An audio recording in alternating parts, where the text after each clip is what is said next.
falleció? Porque tu mamá me habla ahora.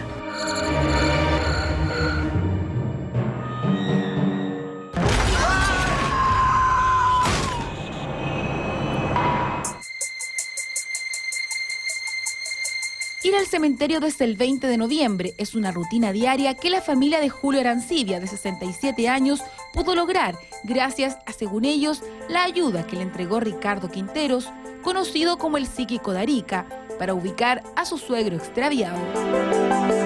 El 10 de noviembre, la vida de esta familia transcurría sin sobresaltos hasta las 22 horas de aquel domingo, cuando el dueño de casa, Julio Arancibia, sostuvo una fuerte discusión con un pariente. Salió de su hogar y nunca más regresó. La familia temió lo peor, realizaron la denuncia correspondiente, pero al no obtener resultados, decidieron contactar vía mail a Ricardo Quinteros.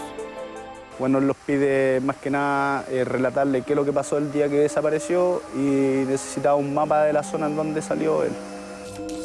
En el primer contacto, ellos de inmediato creyeron en Ricardo. La información entregada por él sobre su suegro era coincidente en un 100%.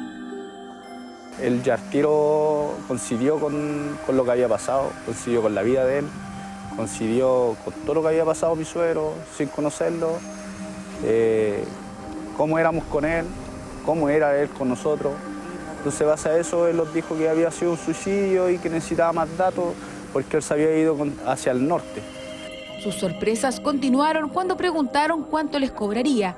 Ricardo, en un tono tajante, les dijo que el trabajo sería gratis. Esto reafirmaba la confianza de la familia en la credibilidad del psíquico, pero no sería todo. Las hermanas Peñas, Albán, Isabel Cristina, todos dicen ser dueños de la verdad, pero ¿qué es un psíquico? Un psíquico es una persona que posee supuestamente o realmente poderes que van más allá de los 5 sentidos que tenemos la mayoría de los mortales. Definir el concepto de psíquico no es fácil. La gama de derivaciones que puede tener o puede ser considerada como parte de esta especialidad es amplia. Ediciones para el 2013. Un tarotista no es un psíquico, jamás. O sea, puede que un psíquico sepa tarot, pero el tarotista es un lector de oráculo. Igual que un astrólogo, igual que un quirólogo, igual que un experto en radiestesia. Esos son oráculos, que uno trabaja con la energía y eso se estudia, la persona se prepara. El psíquico no puede estudiar, no se estudia para ser psíquico, no se estudia para comunicarse con la trascendencia. Quiero conectarme con mi hermana. Ella dice que tú no eres responsable de su muerte. ¿Por qué la gente cree en ellos? Yo creo que siempre surge por una necesidad que hay detrás. Entonces puede ser una necesidad que necesitas saber algo más y no tienes respuesta desde ti mismo. Entonces lo buscas o a través de unas cartas, a través del péndulo. Sin embargo, en el caso mío, como te digo, ya va directo a lo que es duelo. Porque son personas que han perdido a sus seres queridos. La mayor parte de las personas que concurren a mi consulta, no puedo hablar en general, porque solamente puedo hablar de mi experiencia personal. Las personas que recurren a mi consulta son personas que dicen sentirse inquietas, agitadas, que no ven claro las decisiones que tienen que tomar sobre distintos aspectos de la vida. Son personas que tienen como una especie de pérdida de la orientación de la vida. Súper fuerte.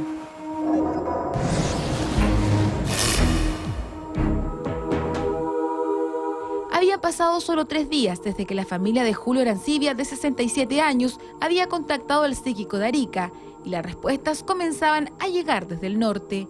Solo con la foto de Julio y algunas preguntas realizadas a la familia, Ricardo Quinteros había logrado ubicar el cuerpo del hombre. Le pedí a mi mamá si me podía buscar en un atlas un mapa de Santiago completo y ahí trabajando en Santiago completo el péndulo fue muy gráfico cuando lo puse acá y se me fue así derecho para allá, así que dije no, ya está acá y ahí empecé a trabajar con tarot para descartar. Nos dijo que estaba en un canal cerca de Batuco, Lampa, pero que estaba claro que era Batuco. El psíquico de Arica fue enfático en indicar que el cuerpo sería ubicado al azar. Fue ese mismo 20 de noviembre que un lugareño alertó a la policía del hallazgo del cuerpo en el mismo lugar indicado por Ricardo. Y después empecé a confirmar con Tarot. Porque me mandaron yo dije que mandaran todos los ríos que estaban cerca de ese sector. Y me mandaron 4. Y ahí fui. ¿Tú lo veías en un río? Sí, que se había suicidado en un río. La desesperación, el conocer el mundo de lo desconocido, son algunas de las motivaciones que llevan a las personas a consultar a los psíquicos. Las ofertas son variadas. Bueno, ese decía que era él. Ese era su autorretrato. Jennifer Sotomayor siempre fue escéptica, nunca creyó en la parapsicología hasta hoy. Decidió realizarse una canalización con la experta Paulina Causel. Quería saber las circunstancias de la muerte de su hermano Ignacio, a quien perdió hace 1 año y 4 meses. Y como familia estábamos súper desconcertados, estábamos buscando un poco respuestas a enfrentar lo que era la muerte. Y bueno, yo había visto a la Pauli varias veces en el Bienvenido y me parecía que el trabajo que ella hacía era súper serio, súper... No era un chanterío como está lleno de estas personas que engañan a la gente. Pese a sus pocas expectativas, después de consultar a Paulina, su vida sufrió un rumbo inesperado. Pero no todos los casos resultan positivos. Hace unos meses, Viviana Gómez denunció en el programa En su propia trampa haber sido supuestamente estafada por un psíquico. Mi hijo Daniel, a los 19 años, fue su primer intento de suicidio. Y empieza todo, ir a psiquiatra, medicamento y seguía cada vez peor. Fueron 2 años de pesadilla. Uno como mamá empieza a buscar otras cosas. Primera sesión no duró más de 5 minutos. Me sacó 125.000 pesos por sesión. Es una mentira, es algo que nosotros buscamos como solución, pero después sabemos que nos han engañado, nos han estafado. No existe ningún tipo de poder paranormal, ni ningún tipo de psíquico, ningún tipo de vidente que sea capaz de adivinar algo más de lo que podemos adivinar cualquiera de nosotros. No existe ese poder. No ha sido demostrado hasta el momento. Si alguien lo demuestra en el futuro, bueno, bienvenido. Pero hasta el momento, con todas las pruebas que se han hecho, que son muchas, nunca los psíquicos, los videntes han superado ninguna prueba de tipo controlada. Evaluar el profesionalismo y la credibilidad de estos parapsicólogos depende de quienes buscan su ayuda. En el caso de Jennifer, logró comunicarse con su hermano y dice tener pruebas irrefutables. Sentí que mi hermano estaba ahí, que las cosas que la Paulina me transmitía de él, o sea, no podía ser de ninguna otra forma que no fuese mi hermano.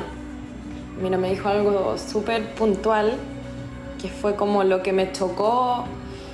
Todos los días, bueno, yo el último tiempo llevaba a mi hermano al colegio y típico, las mujeres al baño, a arreglarnos, el maquillaje, a peinarnos, y mi hermano era siempre los que me decía que no me maquillara, que para qué me arreglaba, que yo era linda, que no necesitaba que esos polvos que te echáis en la cara, ¿para qué? Y cuando la Pauli empezó a hacer la canalización me dice que me veía, que tenía algo negro en la mano y que mi hermano me decía que no me echara en la cara. Me dijo cosas también de su olor. Mi hermano era de los que se levantaba a la ducha y tú sentías ahí el perfume desde la entrada de la casa hasta el otro extremo. Finalmente está en sus manos creer o no en estas personas que dicen tener poderes para conectarse con quienes ya abandonaron este mundo. Interesante lo que plantea la nota, la capacidad de algunos de conectarse con lo que está fuera del mundo de lo evidente. Está con nosotros esta noche teólogo, abogado, ex sacerdote, el señor Hugo Cepeda, junto a nosotros en el Prime. Mucho gusto, Hugo, de tenerlo acá. Don Eduardo, gusto saludarlo. Siempre. Y deje saludar especialmente a Ana María, pues cómo no lo voy a saludar a ella. Un gusto conocerlo en persona. Y yo el suyo mío también. Un placer. Gracias. Oiga, ¿podemos hacer por una favor, distinción? y a usted también, señor, perdónenme. No se preocupe.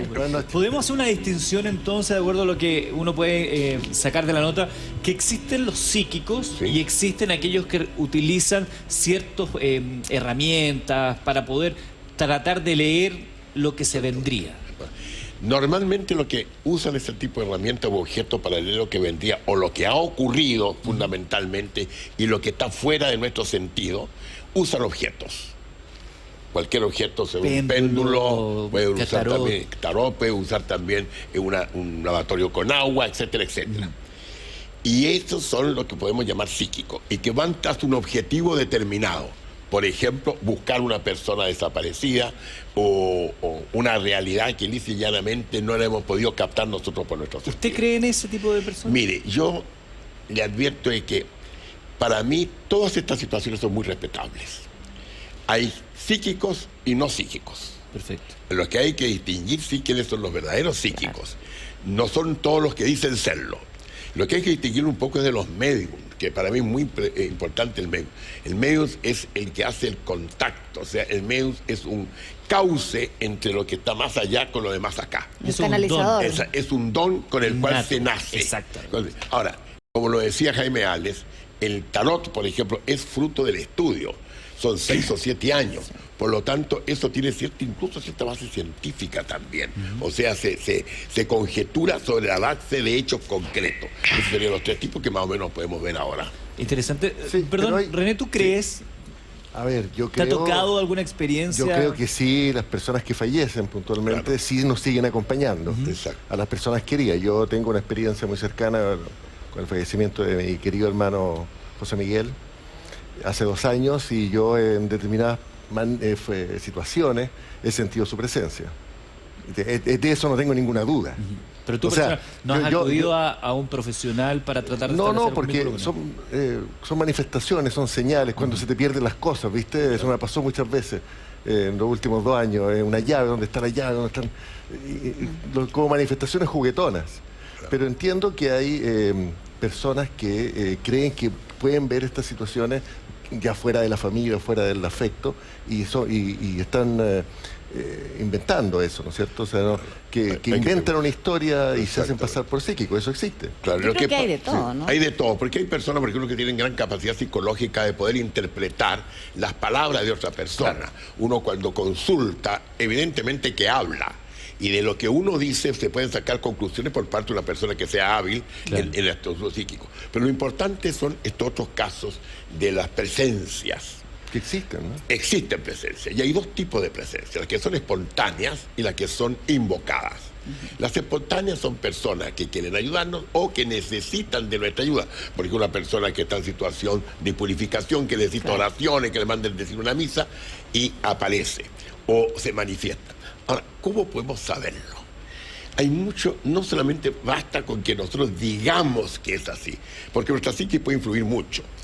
Hay que buscar a alguien algo que no tenga psique, son los animales. Los animales no tienen nuestra psiquis. Los animales, por lo tanto, no tienen este tipo de influencia psicológica de ninguna especie.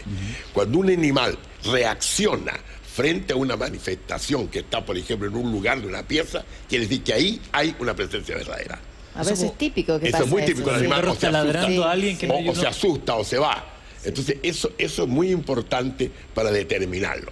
Ahora, el peligro está en lo que llamamos las presencias invocadas, a través, por ejemplo, de una ouija, donde muchos jóvenes entran por curiosidad y que después terminan con asistencia psíquica, psiquiátrica, o realizando actos abominables, ya sea en iglesia o cementerio.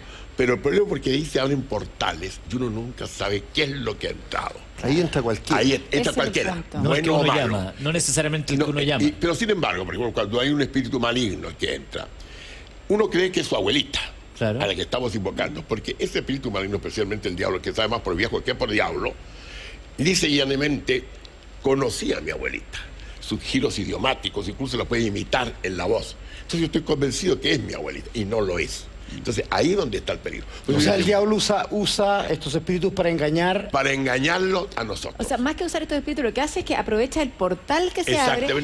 Cierto ser de astralidad baja que entran también en ese... Y lo más extraordinario de todo es que aquí es donde él trabaja, porque así conquista subrepticiamente, sin manifestarse, cierta adhesión por parte nuestra y nosotros entonces creemos y nos vamos formando un mundo completo del orden psicológico respecto a esto. Y enseguida nuestra psicología que sigue actuando. Pero don Hugo, ese juego de la Ouija, por ejemplo, que lo hemos visto tanto en películas. Y cuando éramos chicos todos. Claro, pero cualquiera puede abrir ese portal. Fíjese que en realidad no cualquiera, pero generalmente las personas cuando se estrenan mucho en las Ouija logran adquirir cierta experticia.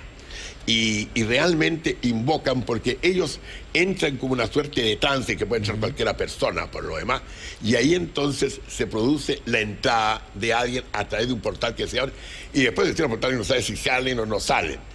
Por eso yo siempre he dicho la Ouija, decía, que cuando la Ouija es normalmente un show, o sea, algo falso, que mueven el vaso, cualquier cosa, pero cuando la Ouija es verdadera, quiere decir que ahí está metido. ¿Y cuándo se sabe que es verdad? Y es bien impresionante. Es cuando realmente se producen hechos realmente prodigiosos que a nosotros nos logran distraerlo en nuestra vida diaria y irnos creando situaciones que no existían antes. Ana María, acabas de decir, es bien impresionante, ¿tú lo viviste? Sí, me tocó hace muchos años estar en una sesión de tablero Ouija y la verdad es que de ahí dije nunca más quiero participar. ¿Pero qué pasó? Bueno, efectivamente se manifiesta una presencia y eso era evidente. Había objetos que se movían, la llama de la vela que crecía.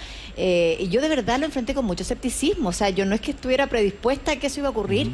Yo creo que yo no tuve nada que ver. Había otras personas que tenían el poder como de abrir un poco este portal. Y la verdad es que fue muy impactante, muy atemorizador.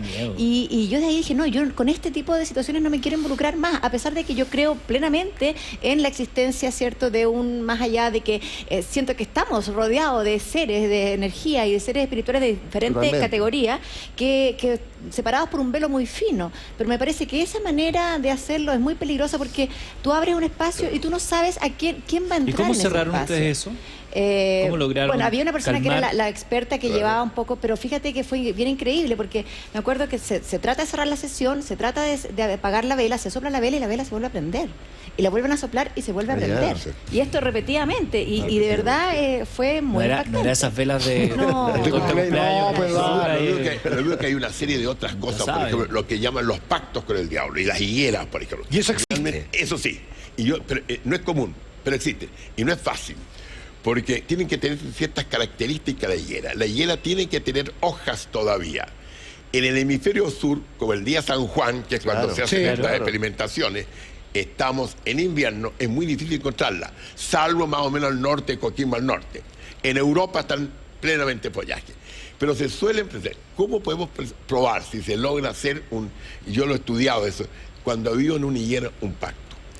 Porque brotan en pleno invierno hojitas a los 8 o 10 días de haberse efectuado el pacto, o sea, antes del 5 de julio. Y usted ve unos pequeños brotes que hay en cierta parte de la higuera. Cuando así ocurre es porque ha habido ahí un pacto. Oiga, ¿por qué la higuera, perdón, por qué la higuera específica? Porque la higuera es un árbol mágico. La higuera siempre ha tenido una cierta atracción en este sentido desde las épocas bíblicas y de la época de los griegos, igual y los romanos también. Los romanos siempre han tenido la higuera que da los dos frutos, que es una especie de árbol muy misterioso. Siempre decimos nosotros todavía hasta el día de hoy, no hay que dormir siesta debajo de una higuera. Ciertas cosas. Oiga, profe, volviendo al tema de los psíquicos, que era lo que nos convoca originalmente, ¿por qué todos sentimos la necesidad en algún minuto de nuestras vidas de acudir a alguien que nos cuente lo que va a pasar? ¿Por qué no nos podemos quedar simplemente con el día a día, con el momento presente? No es desgraciadamente, eso es sutil. Para nosotros nos produce gran angustia el misterio de la muerte. Nadie puede decir yo soy absolutamente indiferente a la muerte. La muerte uno puede darle siempre cualquier significado. Puede darle, entonces, ¿qué es lo que ocurre? Que nosotros tenemos la tendencia a la vida. Nadie quiere morirse. Y cuando alguien, un ser querido, se separa con esto de la muerte, nosotros queremos prolongar esa relación que teníamos con el ser querido. Y eso es posible a través de este tipo de tendencia. Es normal en nosotros. Y ahora bien, el encauzamiento es lo importante. Claro. La religión da respuesta. La religión da respuesta precisamente. Y la religión lo prohíbe. La Iglesia Católica prohíbe terminantemente este tipo de cosas. Usted fue sacerdote. Sí, lo prohíbe. Pero hay que ver una cosa. ¿Dónde están las almas en purificación? el cielo y el infierno es un lugar, pero el llamado purgatorio no es un lugar, es un estado del alma. Y el alma tiene que estar, igual que los ángeles, tienen que estar en algún lugar. No sabemos dónde están. Por lo tanto, hay una suerte de poder, una cierta comunicación. Ahora, el alma separada no puede conocer nada, sino a través de los sentidos corporales. Pero, sin embargo, puede ser iluminada, o por Dios, o por un santo, o por otra alma, o por un ángel. Y es ahí entonces cómo puede manifestarse, porque necesita de nuestra ayuda. Y eso es una cosa que ocurre. Y ha ocurrido muchísimas veces. Las experiencias son enormemente numerosas. Don Hugo, yo necesitaba este caso personal de sentir la presencia de una persona querida como mi hermano, pero en la nota veíamos alguien que busca, como a través del vidente de Arica, que busca a su padre, ¿no es cierto?, lejos, a 2000 kilómetros. Claro. ¿Usted cree que eso es posible? Sí, es posible. Y eso fundamentalmente, ahí es el labor de los psíquicos. Claro. En la ubicación, a través del péndulo, claro, en este caso. El medium se comunica simplemente con un alma, en cambio el psíquico puede determinar un cuerpo o un objeto. Aquí vienen de ciertas cosas que son las que me traen enormes dudas a mí. Ya me hacen desconfiar. Porque si el psíquico puede determinar objetos, podría descubrir todos los tesoros que existen en el mundo. Claro. Y no lo saben. Y a otra cosa también. Si usted hace una prueba, se ha hecho aquí en Chile con psíquico, de una ruleta en el casino. El psíquico adivinar números. Se hacen 30 jugadas y el psíquico en realidad adivina 3 o 4. Que cualquiera de nosotros podríamos también acertar la probabilística. Además, cosa que no le entiendo a ese psíquico yo, que para determinar dónde va a caer la bolita, acaricia al jugador, cuando el que debería acariciar es al croupier, que es el que lanza la bolita. Entonces, ahí ese tipo de cosas yo no las acepto. Pero el psíquico... Yo creo que hay, como en todas las cosas, hay mucha charlatanería, hay mucha gente que quiere lucrar con esto, que quiere aprovecharse, pero también hay gente muy seria, que trabaja muy en serio. Yo personalmente, cada cierto tiempo yo acudo a hacerme una canalización, en el fondo que tiene que ver con recibir un poquito de instrucciones de otro lado, si hay algo que yo no estoy viendo, y yo creo seriamente y lo hago como, no para preguntar algo muy particular. ¿Y tú le crees a esa persona? Por supuesto. Es que hay gente seria. Hay gente muy seria, por eso es que hay psíquicos de psíquicos, medium de medium, todo. A mí me ha pasado que yo quiero creer en eso. He ido a muchos psíquicos, canalizadores, que se conectan con los ángeles, que se conectan con él. Y claro, 2 o 3 cosas que uno dice, por aquí me anduvo sacudiendo. Pero a la larga, una serie de sitios comunes, nada que yo diga... ¿Sabes qué? Yo quería decirle, profesor, que a mí me pasa que yo que tengo educación católica con Padre Nuestro en latín y toda la cosa, que lo rezo todas las noches, a pesar de no ser creyente. Me pasa que cuidado que la oración le va a servir aunque no sea creyente. Pero ¿sabe lo que me pasa? Lo que dice Eduardo, que por ejemplo yo le digo, profesor, usted, sin conocerlo, usted ha sentido dolores en su vida. Usted ha tenido... Entonces, existen una cantidad de lugares que es súper fácil finalmente engatusar a cualquiera, porque yo le puedo decir a René, tú tienes una duda en tu alma muy grande que no has podido... Todo el mundo las tiene. Porque usted me pregunta, ¿cuál ha sido el dolor más grande que usted ha tenido? Usted ha tenido un dolor que ha sido más que otro, y a uno se le sale el nombre inmediatamente la condición. Entonces usted la aprovecha, y por eso mismo, eso ocurre. Pero la duda mía es, si esto, que alguna vez alguien me dijo, un psicólogo me dijo, pero hay gente a la que le sirve, aunque sea mentira. Exacto. Y si a esa persona le sirve, es más útil como un placebo, que le sirva a desenmascarar al chanta, digamos, por decirlo. Pero claramente hay experiencias que son reales. Hay ciertas como datos o pruebas de vida, como le dicen también, ¿cierto? Que de verdad que es muy difícil que alguien lo supiera, alguien externo al núcleo familiar, por ejemplo, lo supiera. ¿Cómo lo hacemos? Y eso, ¿cómo? Perdón, ¿cómo lo hacemos finalmente? Porque que hay una experiencia positiva es muy bonito y todo bien, pero ¿cómo lo hacemos con esta gran cantidad de estafadores que lucran de la fe pública, que está lleno? Hay alguna manera de demostrarlo. A ver. La afición al dinero. Claro. ¿Ya? El verdadera persona que tiene este tipo de poderes es persona que no se interesa tanto, puede que cobren, pero será una cosa moderada y no hay un abuso para que podemos porque no vive de eso. Y no viven de eso. Aquí En cambio, hay personas que precisamente explotan a la gente. Y una demostración es cuando van creando una especie de vínculo de dependencia con la persona. Mira, ven 2 meses más.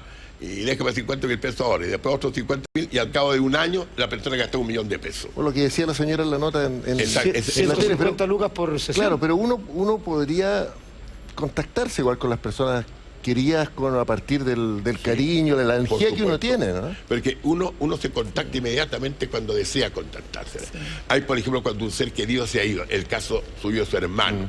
Su hermano está al lado suyo todavía. Yo lo siento. Entonces usted lo siente al lado, usted le habla, usted piensa en él, y ese es un contacto. Y eso precisamente es muy útil para usted. Rece siempre por tu hermano, también hay que Yo eso lo vivo mucho con mi abuelita. Mi abuelita está conmigo, pero siempre, y de verdad que es una presencia que me acompaña. Exactamente. Ahora, hay otras cosas, por ejemplo, que son importantes, que han habido grandes psíquicos. Hay el caso, por ejemplo, de don Jaime Galté. Es un caso, un día eso va por un programa entero, como él lograba, él se encarnaba un médico suizo del siglo XIX que vivía en Bolivia, entonces él auscultaba, hacía la receta magistral en alemán y él no hablaba alemán y realmente curaba a los enfermos. Era una cosa extraordinaria. Además predecía cosas, un hombre extraordinario. Y el otro caso que una vez lo comentamos, que lo he hablado una sola vez y usted estaba presente, es el de don Carlos Casanueva. Sí, claro. Ese es un caso extraordinario. Es rector de la Universidad Católica. Un día estaba trabajaba hasta 11 de la noche en la Católica y se iba a vivir a un departamento que tenía chiquitito ahí, un sucucho ahí en la iglesia de las Agustinas. Y le vienen a decir, don Carlos, fíjese que hay un anciano que se está muriendo y necesita asistencia espiritual. Esta persona vive por allá, por la comuna de Quinta Normal. Bueno, pues vamos. Entonces le pidió al taxi que siempre lo llevaba y a un estudiante de la Universidad Católica lo acompañaron al lugar. Entraron al lugar, golpearon, le abrió un niñito, unos 12 o 13 años, que sí, efectivamente mi abuelita muy enfermo, entraron a la pieza. Ahí se confesó y sacramentó al anciano, se fueron, bien, y llegaron. Y al llegar a su casa, el señor Casanueva se dio cuenta que se le había quedado la bufanda en esta casa. Entonces al día siguiente llegó y le dijo al chofer del día anterior, mira, llévame de nuevo para allá porque se me quedó la bufanda, para ir a buscarla. Cuando llegaron, la casa cerrada, totalmente cerrada. Entonces no hallaba que hacer, se acerca una persona y dice, padre, ¿qué busca? Mire que ayer, no, pues han estado ayer aquí usted, pues señor, le dijo, sí, esta casa hace 5 años que está cerrada. Pues si no puede ser, un anciano, ¿sí? Y un niñito, mire, murió el anciano y 2 meses más tarde murió el niñito también, así que no es posible esto, pero no puede ser. ¿Se puede conseguir la llave? Bueno, dijo, por Ñuñoa, vieron unos parientes, tenemos el teléfono, llegaron los parientes, abrieron el candado, entraron a una casa, esa casa antigua llena de telas de araña, de mugre, de polvo, porque 5 años que no se usaba. Y el señor Casanueva se dirigió directamente al dormitorio que era el anciano. Y allí encontró su bufanda. Increíble. Esto me lo contaron, 2 veces me lo han contado. Sobrinos del señor Casanova, por lo tanto son... ¿Qué le quería decir yo creo la que persona que había fallecido? Sí, yo creo que ahí había una petición de oraciones. Y se valieron de esto, ese es el fin. Siempre hay un fin. Usted se recuerda la película El Exorcista, ¿se acuerdan ustedes? Sí, claro, sí. Claro. ¿Cuál es el fin? Todo esto que pasó, este drama, esta pobre niñita, ¿qué pasó? ¿Cuál era la finalidad? La conversión al catolicismo que lo había perdido la fe, el sacerdote Harat, que se convirtió y se arrepintió al último instante de su vida. No contemos el final de la película porque la van a dar ahora. La van a dar en el cine. La van a dar ahora en el cine. ¡Qué barbaridad, Dios mío! ¡Qué barbaridad! Profesor, muchas gracias por habernos acompañado esta noche.